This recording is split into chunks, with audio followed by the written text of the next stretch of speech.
Ladies and gentlemen, welcome back, and I bring you the one and only Harpner. He's in the green trunks, and he is playing Protoss to the northeast of this particular map. It's, of course, the one and only GSTL Crevasse, because the more acronyms you have, the cooler your map is, versus his opponent.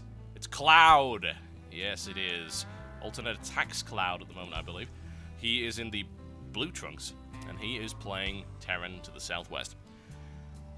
It's been a while since I've had the pleasure of casting Cloud, an excellent player, no real doubt about that. He was good in Brood War, he's good here too. He's a very economically greedy player, upgrade heavy, expansion heavy. Crevasse should be the perfect map to start him off on, honestly. I would expect to see a very quick command center from Cloud if his style is anything to go by. I have to say it has been a while since I've had the pleasure of casting this particular fellow. Considered to be one of the best, if not the best, in Italy, his native country. And as it turns out, he has done fairly well, honestly. I mean, he's won a couple of tournaments here and there. He's placed well, second and third in a variety of both online and offline events. He's a very experienced pro gamer. As I said, he tends to be a very greedy macro player to the point where he will go for expansions on 14 supply Zerg style. We'll see if he decides to do that. Looks like he will try to do just that. Probably expansion on 14 or 15 supply. There you go. It's exactly what he ends up doing. It's a perfect map for it, honestly. Nothing really wrong with it. And this is Cloud's preferred style. What he will usually do after this, and this applies to Protoss in particular, is he'll go for a very heavy Marine Marauder Medivac composition, which is heavy on upgrades. He'll usually go double upgrades. He'll get +3 very fast, much faster than most players. It's extremely effective against Protoss, also very, very good in TVT. His TVT is exceptional. So probably his weakest matchup at the moment is probably TVZ, although I'd say his TVZ and TVP are about equal, but we'll see. As I said, I haven't had the chance to really cast them all that much lately, and of course the Team Liquid, the TLPD, the database is not necessarily accurate in terms of its win-loss statistics. It's not necessarily indicative of how good he really is in his current state, but I guess we'll see in this particular tournament how well he is able to do. I'm looking forward to it. Always nice to watch Cloud play. He's got a good Terran style that, honestly, I like to try and mimic in terms of Terran versus Protoss. These are big bio balls with lots of upgrades very early on. It's going to help him out a lot, the fact that he is actually on this particular map, the Crevasse, because he can grab that Vespene Geyser very, very quickly if he decides to do that. He's gone for the gasless expand initially. I would expect him to take that gas and start his upgrades very quickly, unless, of course, he's got a different tactic against Protoss now. Possibility, he very well might have. A lot of Chrono Boost saved up there for Harpner. A lot of Chrono Boost, in fact. I wonder what his follow-up's going to be there. It's not going to be any kind of 4-gateway play. He's already grabbed that Nexus a little bit later than his opponent. So we're going to be seeing an economic advantage for Cloud for the moment, considering he now has those 2 orbital commands. Mules working away feverishly. Harpner, on the other hand, with 1 gate into robotics. Interesting. Wants to get that nice and quick and early scout, or, of course, some kind of warp prism play there. We saw Spoon attempt this in the previous game against Dark Force. It didn't exactly work all that well, I have to say. The idea of dropping 4 sentries into the mineral line and having them eaten by drones, queens, and Zerglings is not exactly what you do. There we go. Engineering bay for Cloud, to be expected. A little bit earlier than usual. Grabs 1 gas, grabs his rich gas right there. That's plenty of gas in order to provide him with the upgrades that he needs. And this will, of course, be a heavy bio style. There we go. Double tech labs coming up. There's the reactor. Currently, 4 Marines on the field just to make sure he's got that 1 defensive bunker up there. Immediately into Twilight Council right here for Harpner, having grabbed that gas and both of those. That's a lot of gas coming in for him. DT is a possibility as a direct result of that. Got more gateways coming down right here for Harpner as well. We've got a probe in a decent position to place an aggressive pylon, potentially. If Cloud decides to try and take a 3rd, then that could be harassed very easily by DTs. There's the +1 upgrade right here for infantry for Cloud. It's going to be, however, a really early High Templar. That's interesting. Really interesting. So either he's actually going to go for Storms, and a Warp Prism as well. Interesting. All right, okay. Is this what is this? An Archon drop? Maybe. Nothing necessarily wrong with doing an Archon drop. It would just be really, really odd. But one way or the other, Storms certainly a possibility as well. I'm looking forward to seeing how this turns out. This is a little weird. Scan landing down right there. What does it spot, however? Yes, I believe it spotted absolutely everything. Let's keep an eye out for that. Oh, it didn't see the Templar archives. That's interesting. Now, Cloud tends to get very paranoid about cheese, especially against Protoss. He really gets paranoid about DT, so it is actually going to be a Storm drop. That's brilliant. I haven't seen one of those in ages. There you go. Entertaining stuff right here from Harpner. Cloud could be expecting Dark Templar, potentially. I remember a game, in fact I remember several games, at the Ultimate Gaming Championship in his home country of Italy, where he ended up losing against Hazewarps multiple times as a direct result of the use of DTs. Armory coming up right there for that trademark heavy upgrade style. This Storm drop is going to be amusing. I'm looking forward to seeing the damage it does. As a Terran, I kind of wince. As a caster, I think, ooh, Storm drop, there you go. Ouch. Economically dangerous, what can we say? 7 workers killed by that one. Nice little bit of harassment. And of course, the risk is that if Cloud goes back to mining, he ends up getting stormed again. Cloud's going to have to move to respond to that very, very rapidly indeed. Harpner needs to be a little bit careful not to be caught out of position. No stim available, so that's going to help him get away, no problems. And this is a really, really harassable natural expansion. Liking the Storm drop action right here from Harpner. It's good stuff. In the meantime, Twilight Council researching the charge upgrade. Could be looking for the Charge Lot and Archon composition. Quite popular. Does pretty well. Upgrade streaming in right now for Cloud. Has he actually built a second engineering bay? I don't believe he has. He's looking for straight upgrades in terms of attack damage. Usually he would end up grabbing a second there. And he's got the gas to support double upgrades. Only just, admittedly. If he's pumping out 2 starports at a time and ghosts, then he's going to have to be a bit careful. Big drop coming in from Cloud. A couple of medevacs full of Marines and Marauders.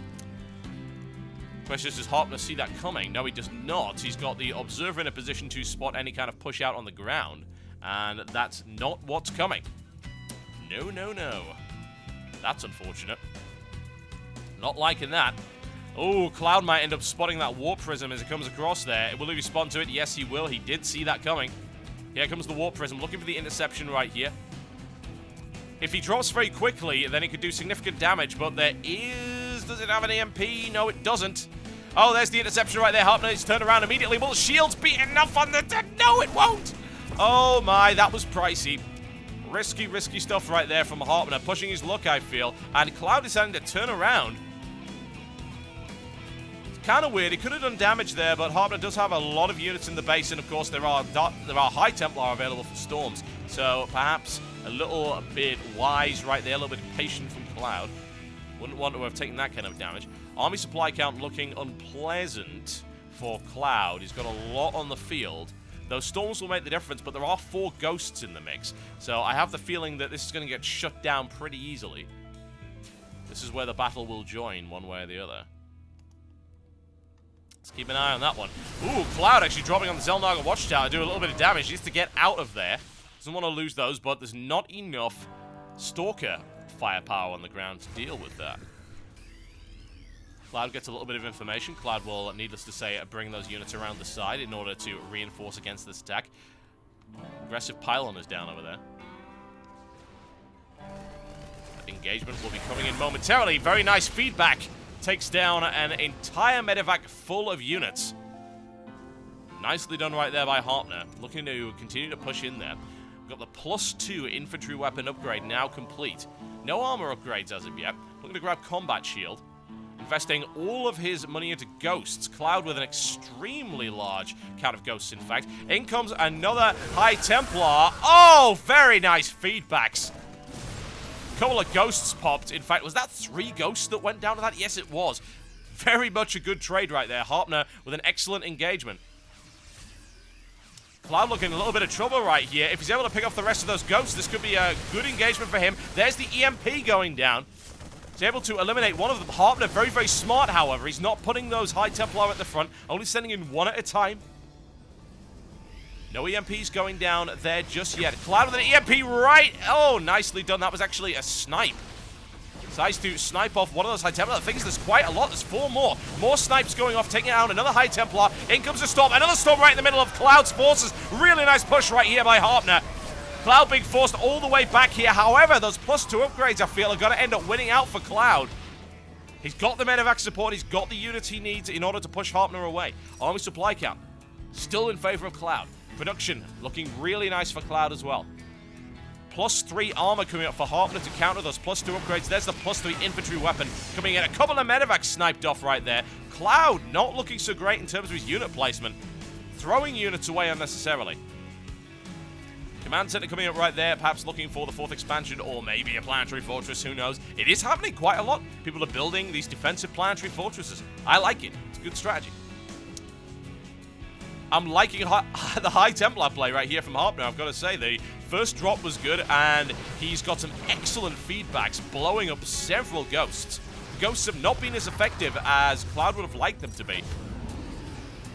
Army supply count is currently almost equal. Cloud with a slight lead in that regard. The economy of Harpner is about equal to Cloud, thanks to mules. A lot of gas being picked off right there. Snipes pick off another High Templar. Ghosts moving in. A big EMP in the middle. Now, that's going to mean that Harpner is not going to want to push in right now. Tons more High Templar coming in for him as well. Ghost versus High Templar is very exciting. Both of these guys are taking it to the extreme. I'm liking it an awful lot. Here comes that big push. A lot of damage coming in. A Ghost picked off. There's the charge. Another EMP at the back right there. There's the storm in the middle. Massive storms right there. Devastating Cloud's army. Really good back and forth action right here. There's the EMP at the front. Sentry energy taken out. And here's the big push from Cloud. Does he have the firepower he needs? He doesn't have the medevacs to support this. Ouch time. However, reinforcements coming in and a stalemate between these two. I'm loving these engagements. Very, very entertaining right now. Cloud may indeed be going for that defensive planetary fortress, moving that command center into position. Do we see a PF to follow that one up? Or is he just going to put it there as some kind of bait? It does appear to be forming some kind of defensive line. He could go for a planetary fortress. He had a couple of opportunities to build that.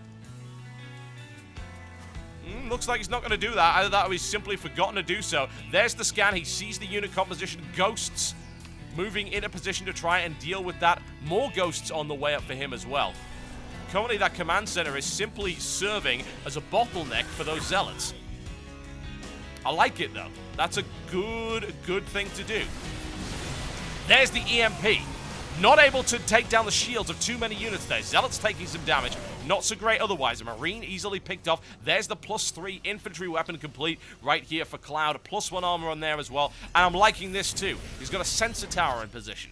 What does that allow him to do? It allows him to see exactly where his opponent's going to be. Cloud moving that command center again. Doesn't turn it into a PF. Using it as an artificial choke point. Those zealots are going to end up charging around this command center. Means they get a smaller surface area. Means that they are easier to EMP and easier to deal with. I like that tactic an awful lot. Incredibly intelligent play right there by Cloud. There's a quick blink to pick off a Ghost. Harpner, really good play here. Extremely entertaining game from both of these guys. Harpner, however, is now on 4 bases, as opposed to Cloud, who is only on 3. Harpner with a significant economic lead over his opponent. Picks off that sensor tower right there. I would have perhaps placed it slightly back from where it was. The standard 11 Ghost composition available right now from the one and only Cloud. Oh yes, oh yes. Oh, this is going to be messy. There's the big EMP right there. A lot of those EMPs did miss and he just walked right into a huge storm. Oh my.